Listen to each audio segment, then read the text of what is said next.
This is the Local Real Estate Developer Podcast, where we share the stories of locals across the country who took that empty lot or that old building and turned it into something awesome that their community needs. I'm Kristi Kandel, and I've been a real estate developer my entire career. My co-host Raphael is a commercial broker, and together we're sharing the stories of locals making a huge impact on their communities. And what we've learned is you don't need millions in the bank or decades of experience to get started. You just need the confidence, tools, and the right people around you.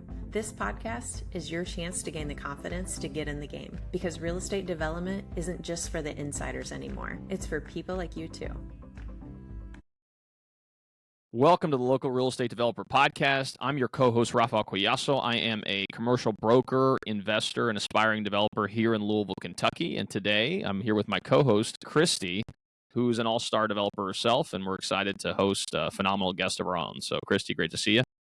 Hey, great to see you. Yeah, I'm Kristi Kandel, a developer, investor, and I teach locals how to become developers in their own backyard. And today we have a guest that I met through another friend after hearing him on a podcast. But we have Josh Bryan, who's here today, who's a land broker and got into development in the family business and has done some really cool things. So welcome to the show, Josh. Yeah, I appreciate y'all having me. I appreciate it. Looking forward to it. Yeah, absolutely. So, one of the things we like to kind of ask our guests, because real estate, people get into it from a variety of different avenues. And so one of the things we thought we would ask is, what got you inspired to get into the commercial real estate industry as a whole? And then also we'll dive into maybe your experience in the development space, which is something that we obviously focus on here on the podcast. So if you don't mind kind of giving us a little bit about your backstory, I think that'd be awesome. Yeah, absolutely. And again, thanks so much for having me. I actually grew up just outside of outside of Dallas in Plano, Texas. And our family really had moved here back in the 1800s, which they started off as farmers, right? So as the generations kind of moved along, all the roads ended up really leading to a lot of the property that we had. And by nature, you almost become developers because of the fact you have to start paying for roads. You get calls from home builders and different types of uses to buy your property. So you really have to become really astute in those types of developments. So I was really raised around that type of conversation. We would sell some tracts of land to a developer. The conversations around the kitchen table were often, revolved around development and things like that. So I was very fortunate to be able to grow up in the business. I remember us being able to be fortunate enough to build some shopping centers. My uncle developed some neighborhoods, built some homes, things like that. So every time we would drive by a piece of property, we would always be checking on how development was going. If a sign was out, we'd have to call property management and kind of figure that out and things like that. But just very fortunate to be able to grow up in the business. Now, for me, I didn't necessarily want to be in the business at an early age. I was really involved with, sports during high school. I was involved in some artistic things. I like to draw and paint and things like that. And then I went off to TCU and really got my degree in advertising public relations. So that was such a fun experience, just being over in Fort Worth and meeting a melting pot of friends over there. And my avenue really wasn't in real estate at that point. I graduated in 2003? It seems like forever ago, and hopped right into the advertising industry. So I started off really on the agency side. I worked with a group called Southwest Media Group, and our main client was Dillard's. And we would really act on behalf of the client to go buy radio spots, television spots, things like that. So I had a little bit of sales history really in my back pocket before I got into real estate. I hopped over on the advertising sales side and ended up representing really the television stations and radio stations and sold advertising that way. But really, I kind of looked at my life, and I was 27 at the time, and it was 2007. Just remember that number. And I looked at my life and I said, look, there was a corporate environment that I didn't really ever mesh with. I was kind of thought outside the box a little bit. I went against the grain every once in a while, whether that's good or bad. But I looked at my life and I said, well, I kind of want to do a little something different. I looked around and I saw there was a corporate ceiling. A lot of the people that were surrounding me weren't necessarily happy. They'd been there for, 20 or 30 years. So I went back and I talked to my uncle about our family business, which, like I said, we were in the development business. We were in the land sales business. We had some investment properties and things like that. And I said, look, you need to kind of figure out what you want to do. So he encouraged me to go talk with some home builders, some residential real estate agencies. And at the end of the day, it really didn't mesh with any of those particular companies. But I came back. I said, look, I'd like to learn the business from you. My dad was involved. My uncle, it was a family business, a partnership that we've had for quite a while. And when I got into that business, I was really kind of plugged in right away. I didn't necessarily knew. It was kind of deer in headlights at first. Basically, what you're doing, you're drinking from a fire hose at that point. But what my uncle did was he would actually place everybody in the single room when we would meet with city staff to sell a piece of property to a developer, or we would go develop a piece of property.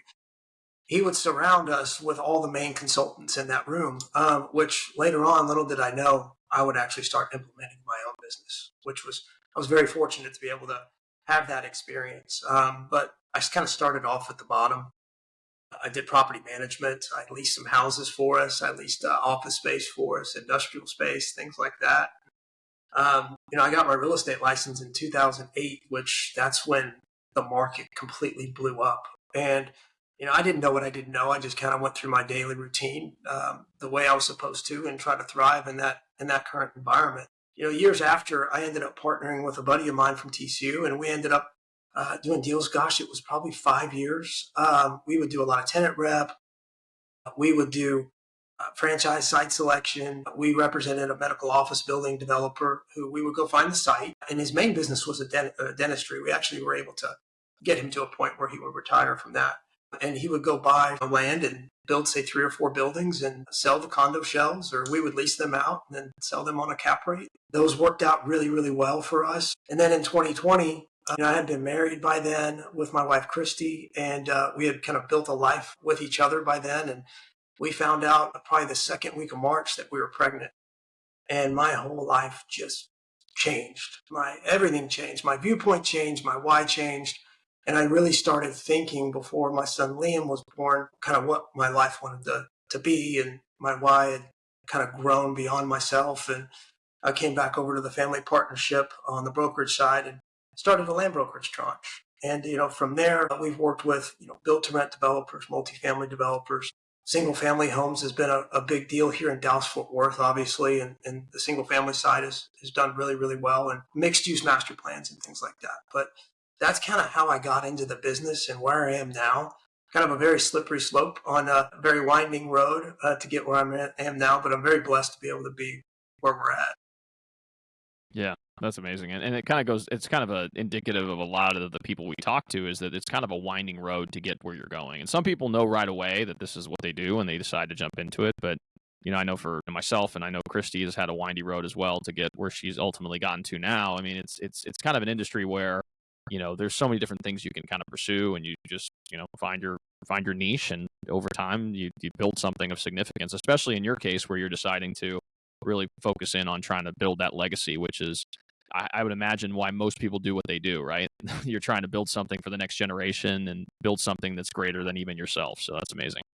I think that's important. That's what I came up with, really, for the slogan. My wife and I sat down in 2020 and we're like, why do this? Why start this really in a pandemic?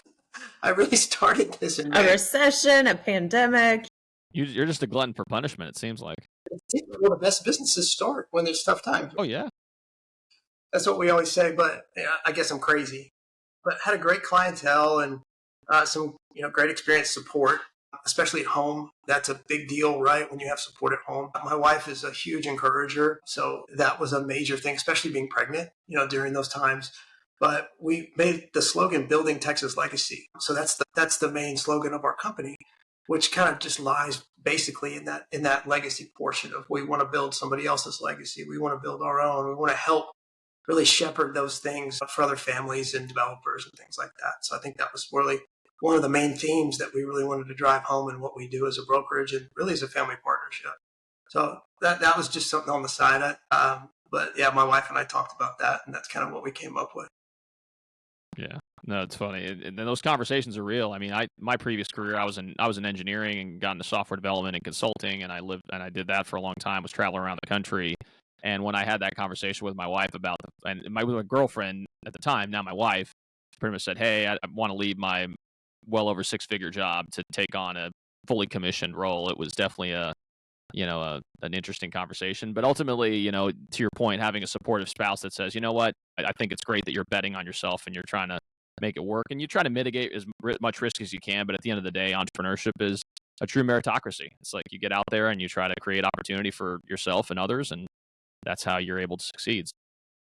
You got to fail forward. That's yeah, right. Fail forward. Yeah, as long as you fail forward, right? You Yep. make it scuffed up, but eventually you're going to get to where you're going to go. Fail forward, fail quickly. So speaking to that, so you're starting a new business during COVID. What were some of the early challenges? Because I'm sure you ran into different roadblocks and things, whether it was in the partnership, securing clients, the different projects. What were some of the early challenges of starting? Oh, when it hit, it was like a freight train. Everything stopped. If you remember, there were no city meetings. Everything was done virtually. We were able to save quite a bit of deals that we had under contract by just working out extensions. But construction financing had froze. So we had to really put everything on the back burner. And I had so many LOIs out for property at the beginning of the year that just ended up dissipating. So that first year was really, really tough. We were lucky enough to have 2 or 3 really big closings that year. So that kind of got us, being an entrepreneur, you're always kind of on the edge. Yeah, you would have to have cash reserves for certain things, but we were really lucky to be able to have 2 or 3 main clients that had some pretty big closings. We're able to get things across the finish line, but a lot of people weren't able to do that. But you really had to start cutting back. And one thing I did during COVID, and it developed my business today. So I had a friend of mine who was in the construction business that we went to high school together. This comes back to the development world being very, very small.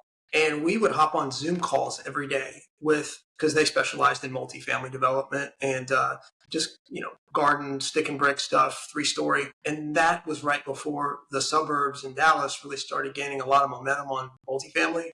And we would hop on Zoom meetings every day with a different multifamily developer and take them on a Google tour of all the sites in DFW and try to activate that way. And we were pretty successful on doing that.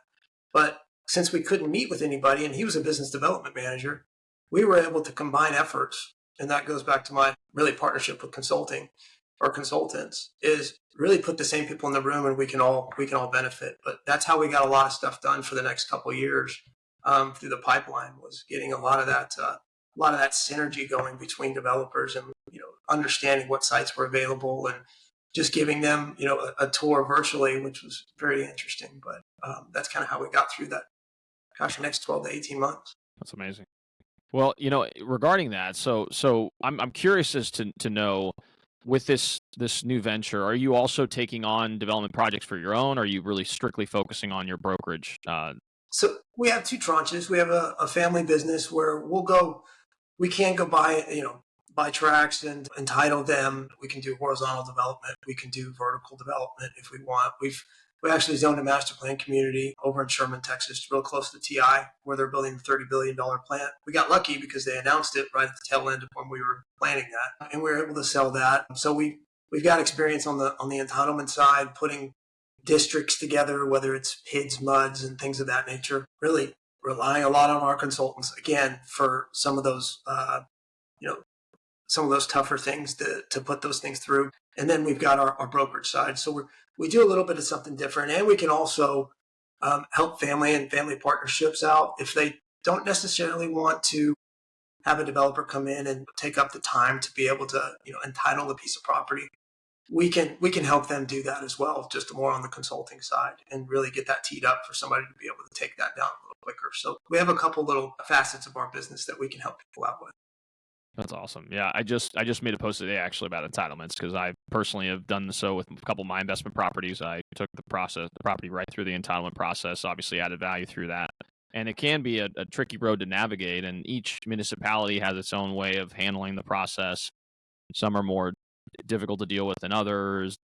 So you really have to have that local knowledge to be able to make sure you navigate those landmines that could potentially become available. And to your point, having the team in your corner who does this on a regular basis, that does it in the municipalities that you're ultimately operating in, because they themselves oftentimes have the relationships as well to help you get what you need to get done. And it's amazing too, because to your point regarding buying land and tiling it and then selling it, I know investors that do that. They'll buy pieces of land, get them entitled, minor plat them into smaller lots, and then individually flip them. at least in the retail side. The developers or the investors that I know are retail centric. Yeah, I mean, the way that you can make money with these types of opportunities, I mean, there's so many different ways to do it. I always love to tell, it's like you don't necessarily have to touch the dirt. You know, there's several different phases of development, right? You come in and it's raw land, you get it teed up, you get all the engineering taken care of, you plat it, you could sell it to a developer, you could develop it yourself at that point. But knowing what you can build is a huge aspect to it, because especially in today's market where a lot of the builders are going land light, um, you know, they've got land bankers and things like that, but everybody wants to know what they can build. What size lots what size lots can I get? Where are the utilities located? You have an OPC, like an opinion of probable cost from your civil. Well, all that takes time and money to put together. And then especially if you have offsite utility problems where, hey, I've got water a mile away, I can solve the problem. I just need to be able to get time. And really trying to match that timing up with, you've got these families and family partnerships that own some of this land and markets that you guys work on, right? Because they're secondary markets and they're kind of on that outer rim where it's not necessarily a residential sale, right? You can't close in 10 days. You really got to spend a lot of money to be able to know what you can do on that piece of property. Otherwise, it's just not a good transaction. It's not a good buy. You got to be able to know what you can do on the property. So it's really trying to communicate, make sure everybody's in the same lane a little bit. And I think that's a huge aspect to what we do, is try to relay that communication to both clients, developers, and try to make things work. Yeah. And assemblage too, sometimes too, where you have a piece of property and it's like, well, if we get this other piece next door, then maybe it makes it much more viable as an opportunity. And I actually had a recent conversation with an owner that owns a piece of property in a very high growth corridor, but the lot itself is kind of narrow. It's only about an acre and change. And I'm like, well, if we can talk to the neighbors and maybe get like 6 or 7 acres, I mean, it's a pretty high, a dense traffic, a lot of activity.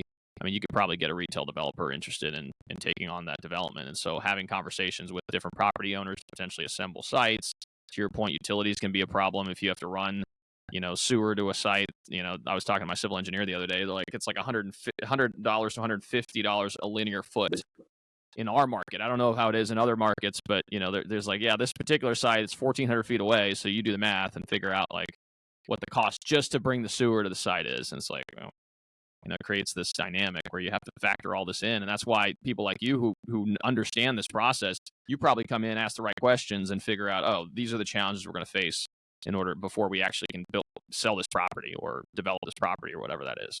Absolutely. And sometimes there's some cost reimbursements from the city, right? Mm-hmm. There's some impact fee reimbursements. So having those conversations up front is just vital to be able to not only bring a site to the market, but to understand what you can do, what the hurdles are. Because I always say you got to find the eel in the deal first before you bring it, because somebody's going to find it anyway. And you don't want to waste all that time because, as we all know, it could take 6 to 8 months to get through what you need to as far as approvals, at least here in Texas, mm-hmm. right? And especially it becomes very hyper local as well. So you don't want to be able to waste that time and money. You want to be able to kind of face those hurdles up front just so somebody can make a proper decision and you can properly price the site. But yeah, that's vital to get in front of the city to be able to see if there's opportunities for reimbursements, if there's a district you can possibly put on there as far as maybe a residential or a MUD or a PID to be able to get some of those cost reimbursements back to the developer over time so it helps on their capital. So those are the types of things we really want to find out.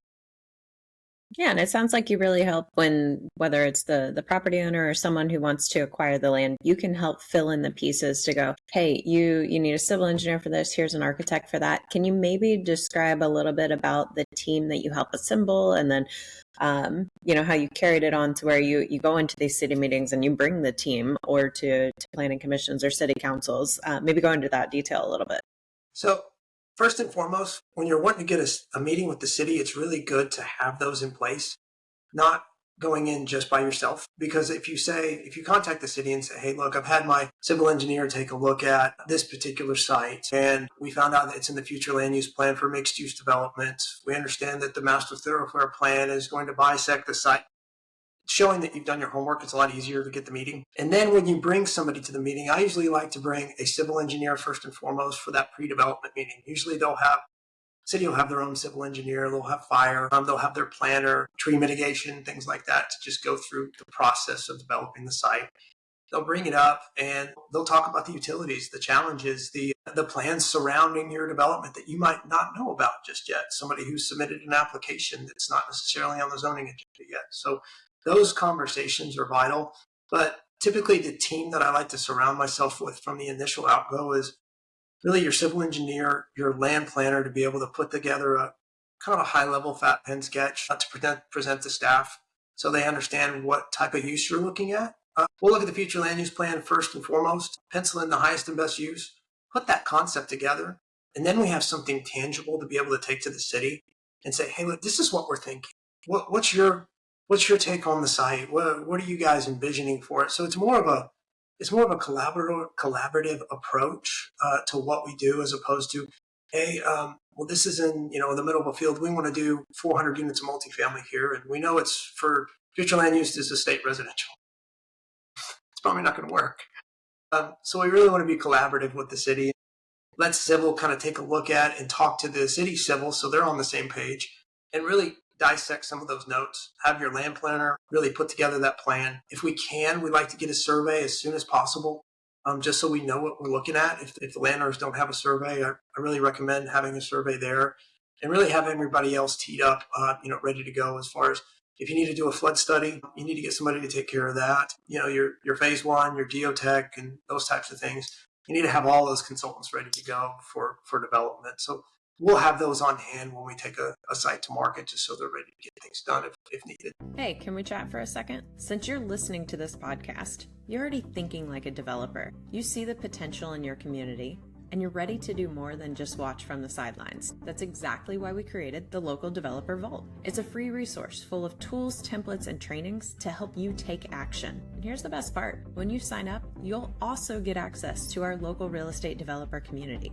It's full of people just like you who are making real things happen in their neighborhoods. So don't just listen to the stories. Become the next one that we spotlight on our show. The link in the show notes to unlock the vault and join our movement. Yeah, no, and to your point, I mean, having those relationships already cemented also helps, and especially if they've done work in the market that you're ultimately operating in, because they'll typically have relationships with the people at the city or the county or whatever that could potentially help expedite the process as well. And I appreciate your point of collaboration, because there are some, I'll just give an example of a site here in our local market. We have this, like, it's not historic, but it's a mall that was kind of an iconic mall for many years, and it's fallen into a state of disrepair, and they're actively trying to sell it now. And it's in the middle of a very kind of affluent but very eclectic type of area of town. And so the thought process is it's got to be something that's going to have tinges of historical charm and whatever else. That's probably something that would actually work there. Or there's a developer that's trying to come in and put a grocery anchor tenant and have these like gaudy, brand new looking buildings. And it's like, bro, you're not even going to make it past the preliminary planning commission meeting. And it's silly. It's sad, because they're going to spend, I don't know how many hundreds of thousands of dollars into all these different development, things they have to do. And then ultimately they're probably not going to go through, because the neighborhood is going to be in an uproar and it's not going to work. So this type of stuff, having these thoughtful conversations with the city and saying, look, we want to be able to deliver something that the community actually values and seeing here, and activate this land so it can become something that the county and city obviously benefit from as well.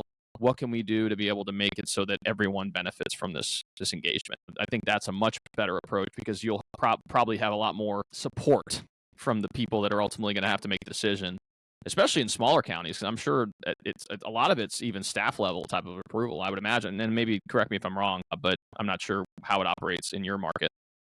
It depends. If it's in the city, usually you have to go through P&Z and council to get most stuff done. Some of the preliminary plats now are just getting done staff level at that point. But, I think it's important. Like, I think what you said was hyper local, really kind of focusing on that. So usually when we have a civil engineer, it's great to be able to, number one, be specialized in that product type.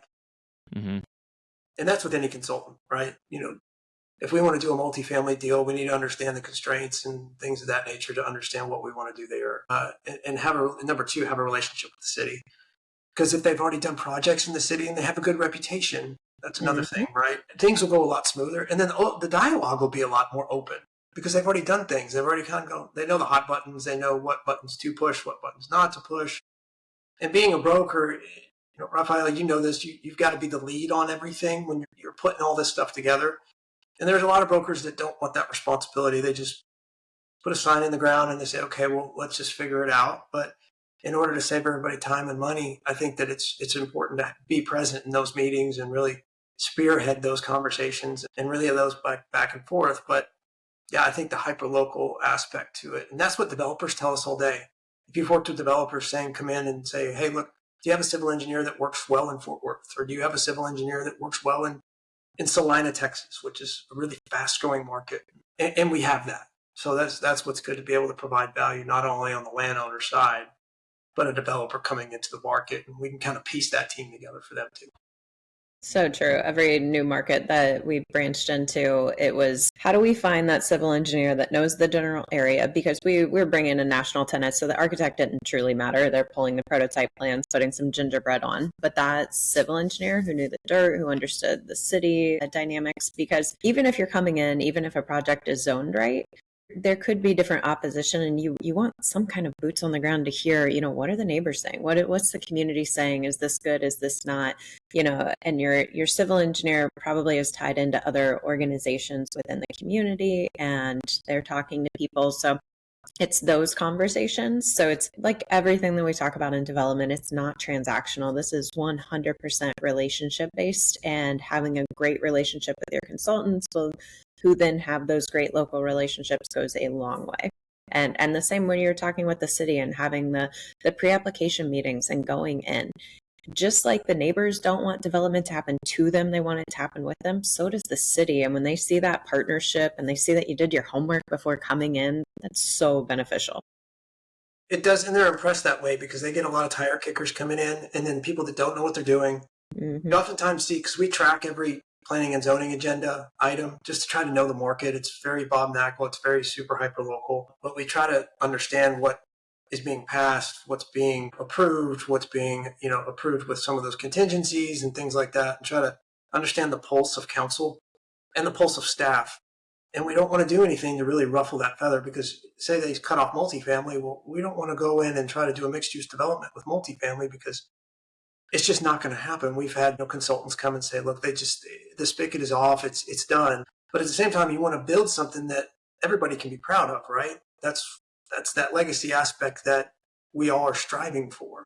So a developer drives by a site and looks up and says, look, it's something you and your family can be proud of. You can take your kids by there and say, look what dad did, or look what mom did. And it's a cool aspect to our business. But we got to be able to be in unison with the city and not so much adversarial. I think a lot of people get into this adversarial relationship, and look, it just doesn't work out for anybody. I think it's best to just be, I would say, harmonious with the city at that point and try to understand their goals, right? So what can this site do for the general area? How does this solve your problem for the comprehensive plan? Maybe it is a different use than you planned for, but how can that strategically be placed where it solves the rest of the problems surrounding it, right? So just having those open conversations, and especially if you have I always recommend if you need to, get an entitlement consultant, and your engineer can be that too. We've had a lot of business development managers with engineering firms be entitlement consultants that are great because they're super hyper local. But that's always good to have that in the room as well, to be able to understand the dynamics between cities. We've had several different specialists in different parts of the market, where you take this side, and you have the relationships with staff, and you've done multiple projects and things like that. So pairing them up with your civil too is really good. That's awesome. So one thing I was kind of curious about, to get a little bit more, I guess, granular on maybe a recent project that you've worked on, and how you were able to overcome some of the obstacles, and just maybe it's an interesting project you worked on. Well, I don't know if you're willing to share, a recent example, just to kind of provide a little bit more color to what we've been discussing thus far. Sure. We did put together a site in Anna, Texas. This is the 5th fastest growing market in the country right now. And this is more of a complicated deal that took a lot of twists and turns. So we ended up putting it on the market in, it was 2022, something like that. We had a lot of offers for it. It was a 64-acre site right on I-75 in White Street, which is the main thoroughfare through town. And the owners didn't know what to do with it. It was all zone commercial. It was a very deep site.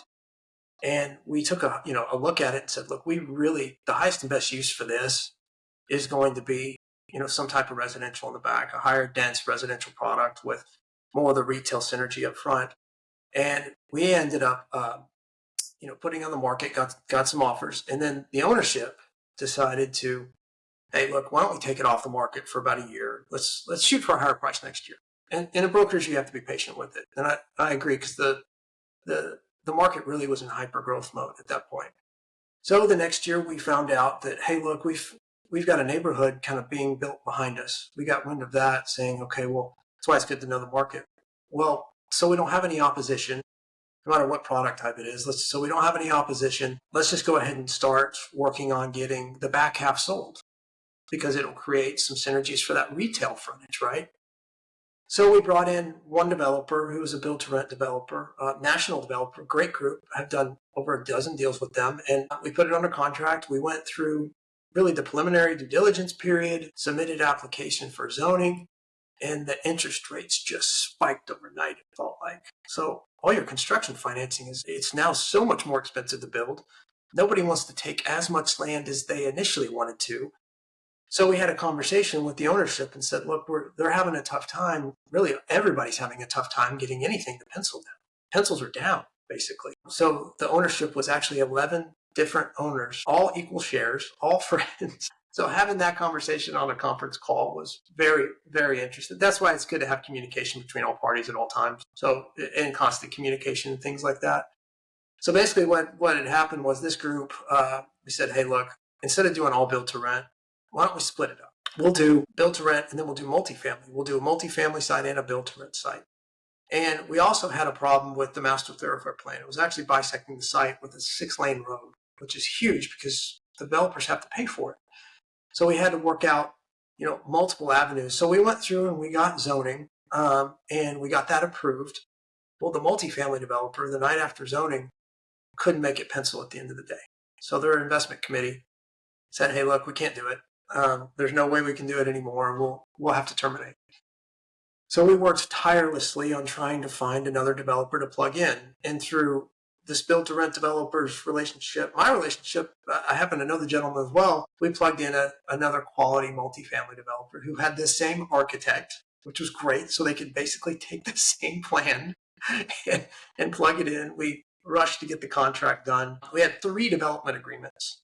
So we had one with, the underlying landowner that had the frontage, and then between the other 2 developers that would develop the entire site. And then we had another one with the city.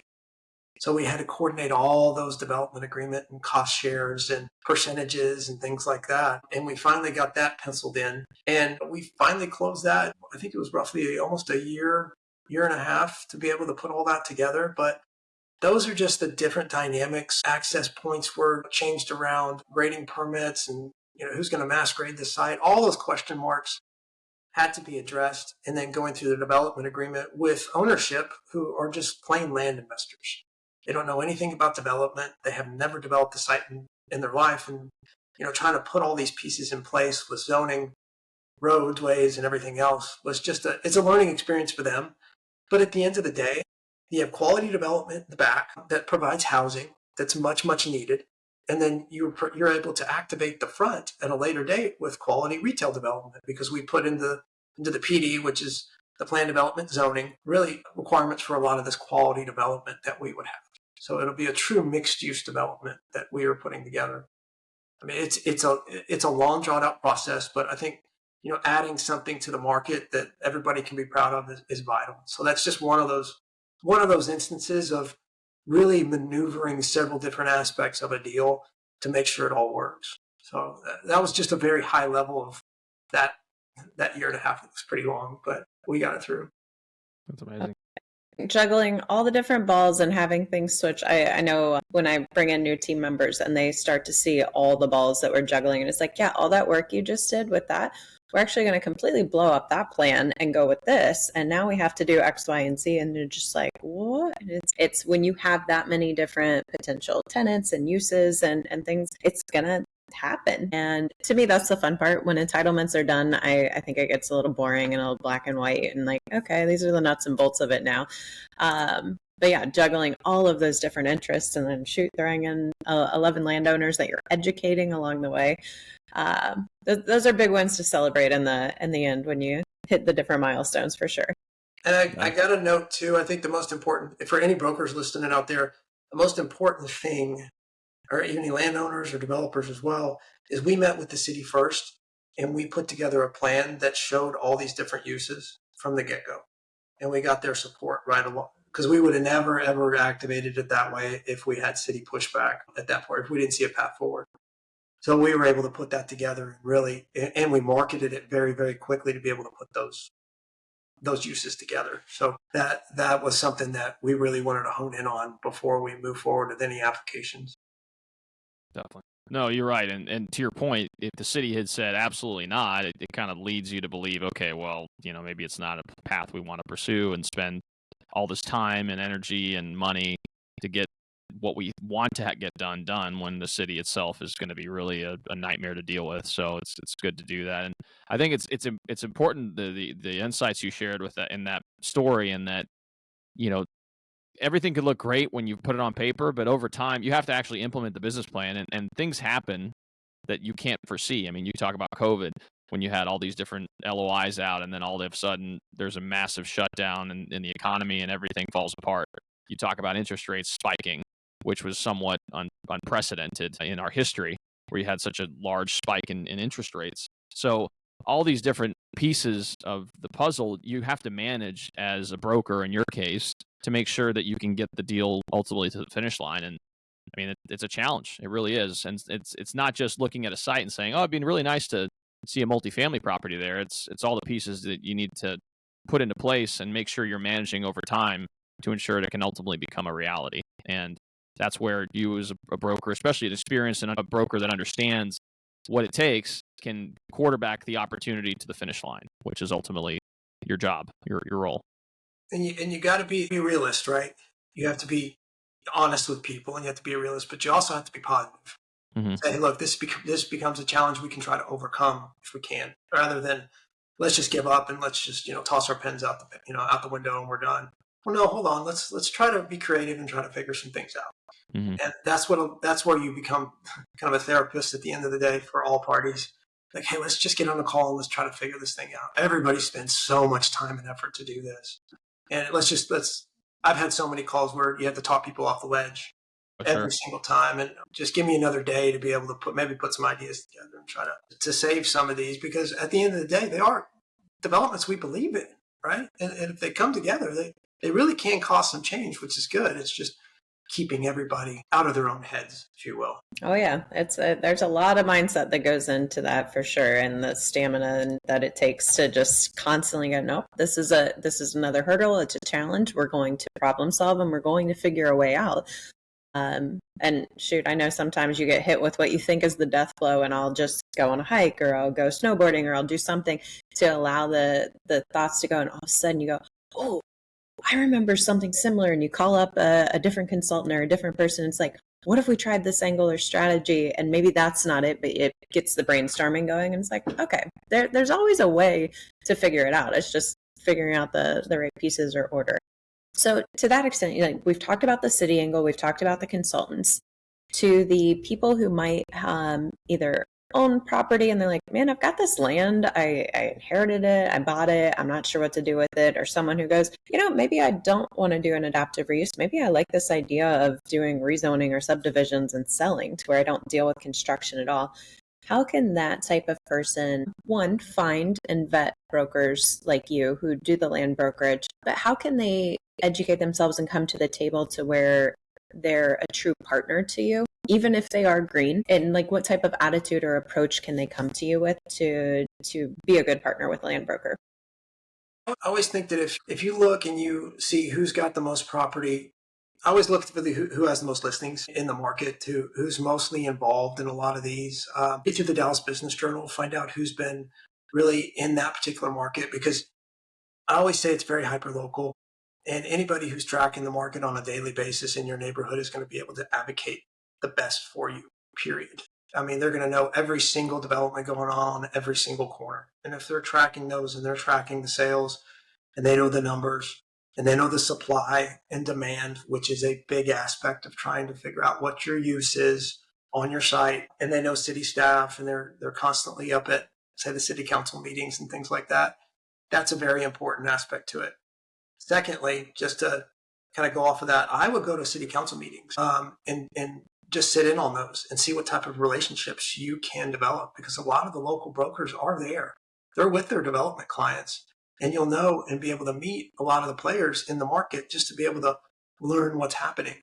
I think that's vital. Up in some of these northern markets in DFW, a lot of the land brokers are up there every city council meeting because they have clients either selling, or they've got clients that are, going through certain aspects of the development phase. So I think that might be an important aspect to it. So just really creating those relationships within the market. And the first place I would go is just start sitting in on some of those city council meetings and finding out who the best broker is and who can advocate for you, the best because of their knowledge and experience in the market. Okay, so they go to these meetings and they find you and they go, Josh is the guy for this area. How can they then, what does a partnership with you look like, and how, what should they bring to the table and things like that? Well, first of all, we want to understand what their goals are for the property, right? So we'll set up a meeting and we'll sit down with them and say, okay, well, what are you thinking for your site? We want to be able to respect anybody's family, anybody's vision. And then we'll really try to cross-reference that with, okay, well, because not everything's zoned in Texas, and a lot of the markets we work in, obviously aren't zoned. So we'll cross-reference that with the future land use plan, and we'll come up with a concept for them and present that to city staff. And we'll really kind of go over everything with city staff to make sure that that's kind of aligned. But we'll work in unison with the family partnership. And I always tell, and this is what we've done for a lot of our property that we haven't even sold yet, but we put together, we haven't necessarily zoned it, but we still have it in ag. But we put together just a great site plan for what it could be. We got some city staffers behind it. And if anything ever happens to somebody in the family, you're able to expedite that sale on maybe a smaller piece to be able to sell that in the event that something does happen. So that's always good to have in place no matter what on any piece of property that you own that's kind of outside that, I would say, that rim of development, because, the growth is coming. So we can put that together for them as well. So we can formulate joint venture opportunities. We can take our family partnership and we can do joint ventures with people. You can always ask for that, have somebody do the heavy lifting on the entitlement work. And, there's an entitlement lift when you finally do sell the property, which is above your basis of your land, that you guys can work out with a JV on another family partnership who specializes in these things. And there's just a lot of different ways that you can go about putting together a plan and then ultimately selling it or sitting on it for quite a while, but just to ensure that something's in place to be able to protect you and really create longstanding value. That's amazing. No, I'm excited to hear feedback from this podcast regarding this conversation, and ultimately people who are looking to do making some moves in your market in particular. So I'm interested to see that. One thing I'm curious about is, what's the future hold for you? I mean, what is your long-term vision for your company? Do you have any aspirations to continue on and take on your own developments as well? I'm kind of curious about that aspect of what your vision is. Yeah, absolutely. I think, as we grow and we evolve, you ever read the book X is Better Than 2X? Mm-hmm. Kristi? Yes. Yeah. As we evolve and we take on different roles, we become more mentors to brokers that want to get in the business. So I love that leadership aspect. I love the potential of being more of a teacher and teaching other people how to do this stuff. And then taking on more of a principal role with our family partnership on the other side as well, and really helping out other families. In the meantime, I mentioned that JV opportunity. There's a lot of families that call us and say, Josh, I don't want to tie up the property for 12 months with somebody who's just going to take up time and we're just not going to get as much money as we could. And what we can do is we can add value to them and really create a partnership with a lot of the families out there to ensure that they do get the value for their land. They're equally yoked with another family partnership as we have. Again, I've been very, very fortunate to be able to have family that have done this for a long time. And my great-great-grandfather really put this in place for everybody else. So I'd like to be able to give that opportunity to other people. I really would, in some shape or form.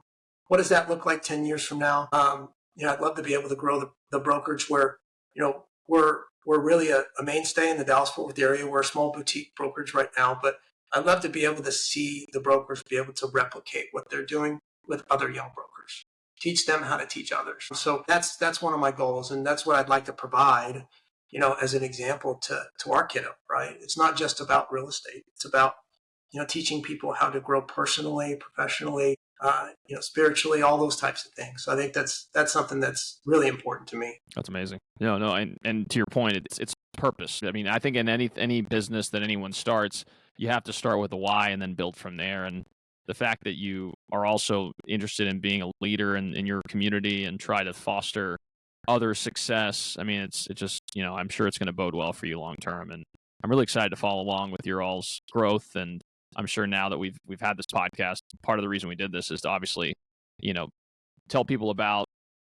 teach people about development, inspire people to take on their own development projects in their local market, but also to meet amazing people across the country that are doing cool things and ultimately being able to connect and stay in touch and share ideas over time. So we're looking forward to doing that.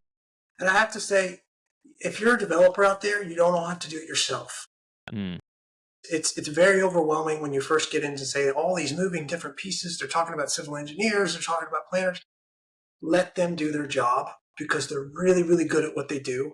Trust in what they're going to do, but go just find the right people to lock arms with. I think that's the most important part, because if I'm never the smartest guy in the room at all, if you surround yourself with the best people in the business, they're going to make you shine. They're going to make you they're going to create a lot of success for you, but don't be overwhelmed. Keep it very, very simple. Fill in the slots. Like a basketball team, you've got different guys, right? That you try to fill in. I just encourage everybody just to keep it simple and don't be overwhelmed and ask a lot of questions. I love that. How can people connect with you, support you? What's a good way for them to reach out after hearing this? You can find me on LinkedIn, or you can go to brianhaggardland.com and reach out to us there. And we've got you can set up a meeting. You can email us. We'll be happy to meet with you anytime and answer any questions, obviously, and help how we can. That's amazing. And we'll make sure to include that in the show notes. If you guys are watching this on YouTube, go ahead in the description. You'll be able to access those links. And if you guys are watching this or listening to this in a podcast format, whether that's Apple Podcasts or Spotify, again, go to the description and we'll make sure to include all that information in the show notes. Josh, thanks again so much for your time. It's really an honor to meet you. And I'm really looking forward to staying in touch. Next time I'm in Dallas, I'm definitely going to be looking you up and trying to see if we can maybe get together. That'd be great to continue to foster relationships with people across the country. Absolutely. Yeah, I really appreciate you guys having me on. Really appreciate the opportunity. Definitely. Well, thanks again, like I said, so much for stopping by and being a guest of ours on the show. If you guys are watching this on YouTube, please like and subscribe. It makes a huge impact on our ability to reach a broader audience, and we obviously greatly appreciate the support. Along with that, if you guys want to listen to this in a podcast format, whether that's Apple Podcasts or Spotify, please leave a 5-star review.